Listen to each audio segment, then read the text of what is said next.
السلام علیکم ناظرین، آپ یوٹیوب چینل دیکھ رہے ہیں، میں عمران خان ہوں۔ ناظرین، پہلگام واقعے کے بعد بھارتی جارحیت پر بریفنگ دینی تھی اور پاک فوج کے ترجمان جو ہیں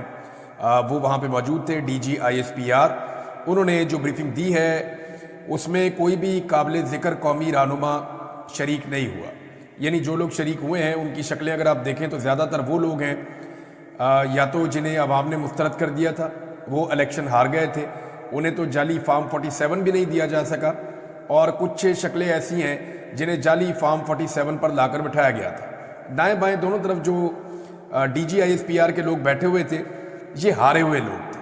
اور پاکستان تحریک انصاف ویسے بھی یہ سمجھ رہی ہے کہ یہ جو میٹنگ بلائی گئی ہے یہ قومی یکجہتی کے لیے نہیں ہے، یہ صرف خانہ پوری کی گئی ہے۔ اب اس میں جو ہے وہ شہباز شریف شامل نہیں ہوئے، نواز شریف شامل نہیں ہوئے، بلاول زرداری شامل نہیں ہوئے، فضل الرحمان اس میں شامل نہیں ہوئے، اور دیگر جو بڑی سیاسی شخصیت ہیں پاکستان وہ اس اجلاس میں شامل نہیں ہوئے۔ یوسف رضا گیلانی بھی نظر نہیں آئے اور بہت سارے لوگ ہیں، بلاول بھی اس کے اندر نہیں تھے۔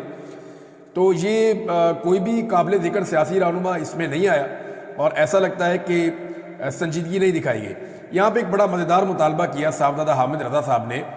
وہ اجلاس میں تو نہیں گئے، میٹنگ میں نہیں گئے، لیکن انہوں نے کہا کہ پاکستان پر اب یہ وقت بھی آنا تھا کہ عطا تارڑ جیسے لوگ قومی سلامتی پر بریفنگ دیں گے۔ یہ عطا تارڑ بڑے لمبے مارجن سے الیکشن ہارے ہوئے ہیں، اس حلقے میں پاکستان تحریک انصاف الیکشن جیتی تھی اور ظہیر عباس صاحب جیتے تھے الیکشن، اور دوسرے نمبر پہ آئے تھے بلاول، تیسرے نمبر پہ آئے تھے عطا تارڑ، لیکن جو ان کی قابلیت ہے اس کی بنیاد پہ ان کو پہلے نمبر پہ لایا گیا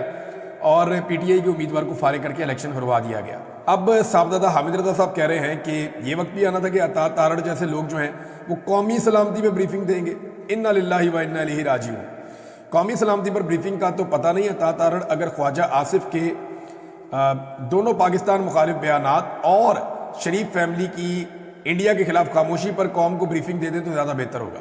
یعنی یہ بتانے کے کہ قومی سلامتی میں کیا کرنا ہے، پہلے یہ بتا دیں کہ خواجہ آصف نے جو پاکستان کے خلاف بیانات دیے ہیں اور ان کے بیانیے سے جو پاکستان کو نقصان پہنچا ہے، پہلے تو اس کے اوپر بتائیں نا، انفارمیشن منسٹر ہے۔ دوسرا بتائیں کہ نواز شریف اور مریم نواز اور یہ شہباز شریف اور باقی ساری فیملی یہ نریندر مودی کو یا بھارتی جارحیت کو چیلنج کیوں نہیں کرتے اور ان کے للکارنے کا جواب کیوں نہیں دیتے، خاموش کیوں رہتے ہیں۔ فضل الرحمان صاحب بھی نہیں ہے۔ اچھا جی، یہ اب اس کے اوپر رولا پڑا ہوا ہے کہ جناب ان ہاری ہوئی شکلوں کو جنہیں قوم نے مسترد کیا ہوا ہے، جنہیں قوم دیکھنے نہیں چاہتی، وہ قومی یکجہتی کریں گے۔ یعنی کیسے ممکن ہے کہ قوم یکجا ہو جائے ان لوگوں کے کہنے پہ جنہیں قوم دیکھنا ہی نہیں چاہتی؟ یعنی آپ کوئی لیڈر ہو نا جو قوم کو اکٹھا کرے۔